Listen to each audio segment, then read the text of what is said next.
Selamat pagi, perkenalkan nama saya Efreanus Salisleri. Di sini saya akan menjelaskan sedikit materi tentang kearifan lokal masyarakat pesisir Nusantara, kenduri laut di Sumatera. Nah, tradisi kenduri laut di pesisir Sumatera menjadi sorotan, menandakan hubungan erat antara masyarakat pesisir dan lautan sebagai sumber kehidupan. Nah, tradisi ini tidak hanya sebagai ritual keagamaan atau kebudayaan, tetapi juga mencerminkan ekspresi kehidupan sehari-hari yang menjaga keseimbangan ekologis dan memelihara sumber daya laut. Nah, dalam ritual ini memiliki sejarah yang sangat panjang. Sejak abad ke-17, mengajarkan nilai-nilai syukur terhadap alam dan diadakan sebagai respon terhadap kejadian negatif seperti kecelakaan laut, penyakit, dan penurunan hasil tangkap nelayan. Kenduri laut juga menjadi warisan budaya yang terus dijaga, mencerminkan kebijakan masyarakat dalam melestarikan sumber daya laut dengan prinsip-prinsip keberlanjutan. Nah, kemudian kearifan lokal di pesisir Sumatera seperti yang tercermin dalam kenduri laut mengajak kita untuk memahami nilai-nilai bersama, keseimbangan ekologis, dan keagungan budaya. Melalui eksplorasi ini, kita dapat meresapi kekayaan kearifan lokal dalam tradisi ini yang menjadi bagian tak ternilai bagi masyarakat pesisir, khususnya di Sumatera. Nah, di sini saya sudah mencantumkan ada 4 gambar bagaimana aktivitas mereka dalam menjalankan upacara kenduri laut di Sumatera. Nah, yang pertama atau poin A, nilai-nilai budaya kemaritiman. Nah, nilai-nilai budaya kemaritiman merujuk pada seperangkat keyakinan, norma, prinsip, dan praktik-praktik yang berkaitan dengan kehidupan dan aktivitas yang berhubungan dengan laut atau wilayah pesisir. Dalam nilai-nilai ini mencakup warisan budaya, tradisi, serta cara pandang masyarakat terhadap kehidupan di sekitar perairan. Nah, di sini kita akan membahas beberapa nilai-nilai budaya kemaritiman tentang kenduri laut yang ada di Sumatera. Nah, yang pertama, tradisi keberlanjutan. Kenduri laut masyarakat di Sumatera mencakup beberapa aspek adat istiadat setempat dan budaya bahari. Kenduri laut atau pesta laut merupakan salah satu contoh dari kebiasaan yang dilakukan oleh masyarakat di wilayah Sumatera. Nah, adat kenduri laut ini dimaksud untuk memberikan kenyamanan bagi masyarakat yang berkunjung ke kawasan tersebut sebagai simbol dukungan terhadap warga desa setempat yang menjaga cara hidup mereka pada sumber daya laut. Nah, selanjutnya kepercayaan masyarakat lokal. Agama berbasis kearifan juga dapat meningkatkan rasa aman bagi masyarakat sekitar, seperti di Pulau Kelapa II dan Kepulauan Seribu. Nah, dalam ajaran umat Islam juga dapat memberikan inspirasi dan motivasi bagi masyarakat untuk mengenal, menganut, dan menjunjung tinggi nilai-nilai umat Islam, bangsa, dan negara Indonesia. Yang kedua, solidaritas yang tinggi. Nah, pada tradisi kenduri laut di Sumatera ini juga mereka memiliki solidaritas yang tinggi.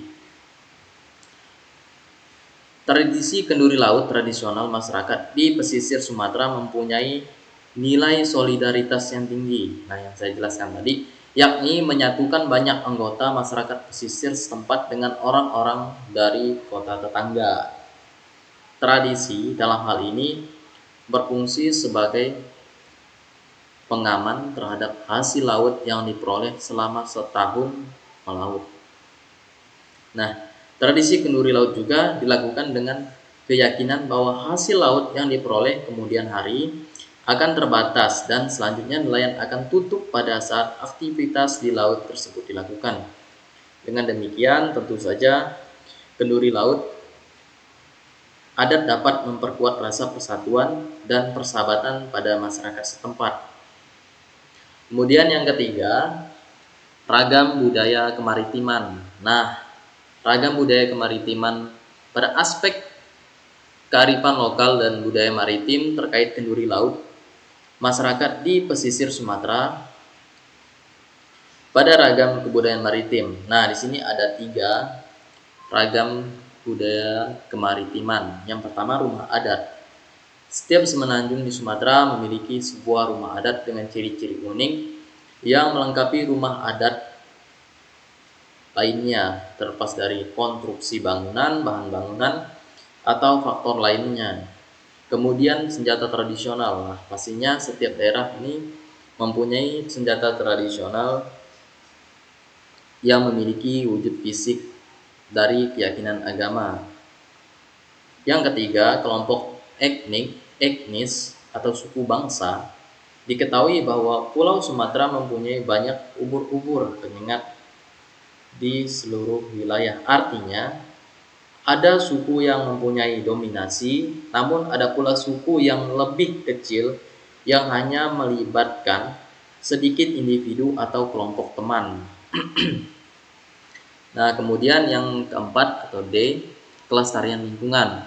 Nah, di sini pada poin kelestarian lingkungan, sebagai wujud syukur atas hasil laut yang melimpah, kenduri laut dilaksanakan untuk menjaga kelestarian alam, bawah laut dan sekitarnya secara efektif.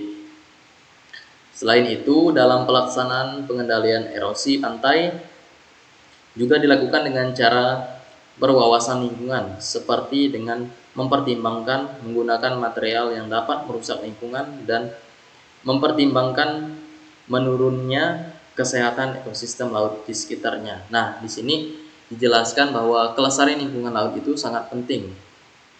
Artinya bahwa sistem keberlanjutan harus dianut untuk menjaga kelestarian lingkungan laut agar ekosistemnya tetap terjaga dan tetap berkelanjutan. Nah, dengan demikian tentu saja kenduri laut yang dilakukan di Sumatera dapat menjadi contoh bagaimana adat istiadat setempat dilakukan di adat istiadat setempat dan budaya bahari dapat dipadukan dengan upaya pelestarian lingkungan. Nah, yang kelima, spiritualitas. Tradisi kenduri laut ini tidak terlepas juga spiritualitasnya, mengucapkan rasa syukur lewat doa-doa yang mereka panjatkan. Tradisi kenduri laut masyarakat kelas bawah di Sumatera mempunyai komponen spiritualitas yang kuat. Kenduri laut mempunyai sentimen pesimis dari masyarakat setempat terhadap hasil sungai yang mereka temui, hasil laut atau hasil sungai, begitu maksudnya. Jadi tradisi juga mempunyai makna mendalam bagi masyarakat kelas bawah karena merupakan representasi hubungan simbiosis antara umat manusia dengan sang penciptanya. Nah, di sini saya akan menjelaskan poin yang kedua atau poin B. Jenis-jenis norma dan aturan yang berlaku. Di sini ada 3 norma: norma agama, norma sosial, dan norma hukum. Pada poin norma agama saya akan menjelaskan sedikit tentang norma agama. Nah, kegiatan adat kenduri laut berlandaskan Islam, yang mana cara ini merupakan bentuk rasa syukur masyarakat pesisir Aceh maupun masyarakat pesisir Tapanuli Tengah kepada Allah SWT. Oleh karenanya, limpahan rezekinya berupa hasil tangkapan ikan. Nah, dalam acara kegiatan adat ini pula terdapat tradisi membuang kulit kerbau yang daging dan jeroannya diolah untuk dimakan, sedangkan kulitnya diisi dengan ampas kelapa yang kemudian dibuang ke laut, supaya jadi tambahan pakan bagi ikan-ikan di laut serta sebagai bentuk pengembalian rezeki yang menurut masyarakat setempat, supaya ikan-ikan di laut ini bisa terus ada oleh karena adanya perputaran rezeki. Nah, kemudian yang kedua, norma sosial. Kegiatan adat kenduri laut ini juga tidak terlepas dari norma agama, namun juga ada norma sosial. Kedua norma ini saling berkaitan. Kegiatan adat kenduri laut tidak hanya dilandaskan atas dasar landasan keagamaan, tapi juga sosial. Nah, tadi yang saya jelaskan. Salah satu manfaat diadakannya acara ini tidak lain tidak bukan yakni meraih meraih silaturahmi antara sesama masyarakat dan nelayan melalui masak bersama dan makan bersama, solidaritas ya. Jadi acara ini juga bermanfaat untuk kegiatan sosial. Nah, kemudian norma hukum. Diberlakukannya Undang-Undang Nomor 32 Tahun 2004 tentang pemerintah daerah yang mana memberikan manfaat berupa nuansa baru pembangunan di daerah sehingga memberikan kesempatan untuk pengembangan berbagai potensi daerah melalui dari sektor pariwisata hingga budaya, termasuk potensi sumber daya wilayah di pesisir. Nah, dengan adanya Undang-Undang Nomor 32 Tahun 2004, kebijakan pengolahan sumber daya pesisir dan lautan sudah bergeser dari sentralistik ke desentralistik. Nah, kemudian norma hukum.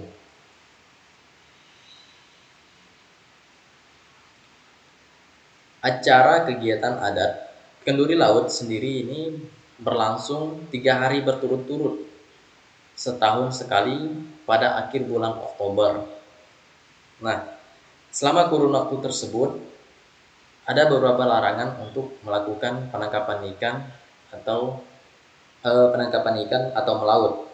Nah, larangan ini sudah tercantum atau ada pasalnya di sini.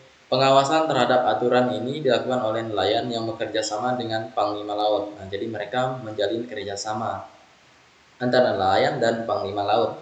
Berdasarkan pasal 28 ayat 2 Kiwanun nomor 10 tahun 2008 tentang lembaga adat.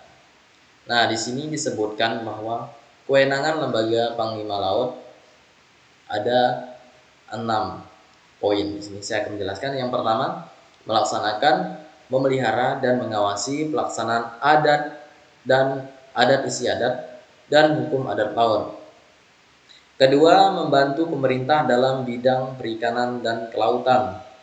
3, menyelesaikan sengketa dan perselisihan yang terjadi di antara nelayan sesuai dengan ketentuan hukum adat laut.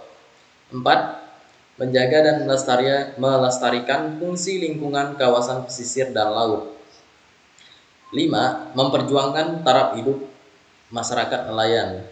Dan yang terakhir, keenam, mencegah terjadinya penangkapan ikan secara ilegal. Nah, dalam norma hukum, peran Panglima Laut di sini untuk tidak lain untuk mensejahterakan untuk kepentingan nelayan.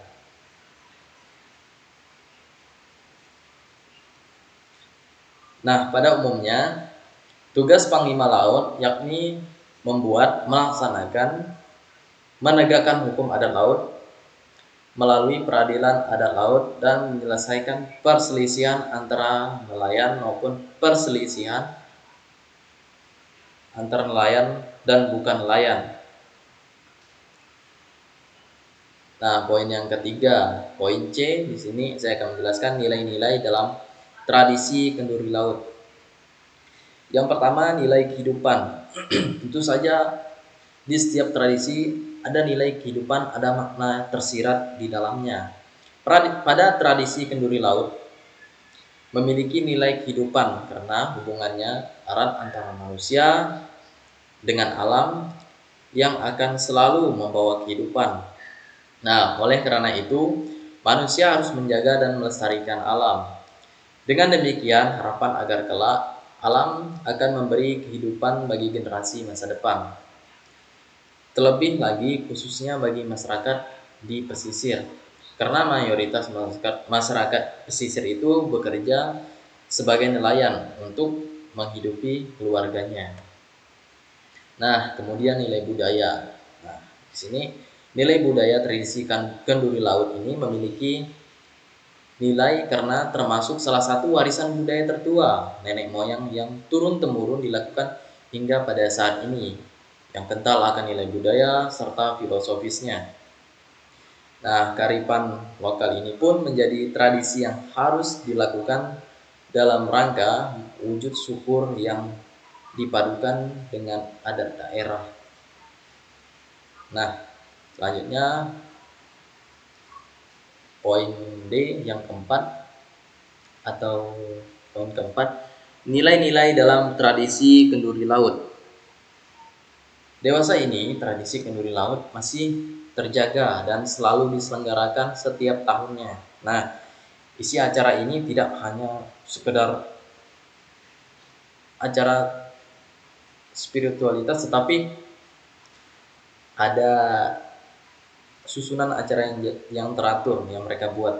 Isi acara tidak hanya sekedar makna bersama, tetapi juga dimeriahkan dengan berbagai acara yang meriah, berisi hiburan dan perlombaan yang semakin modern.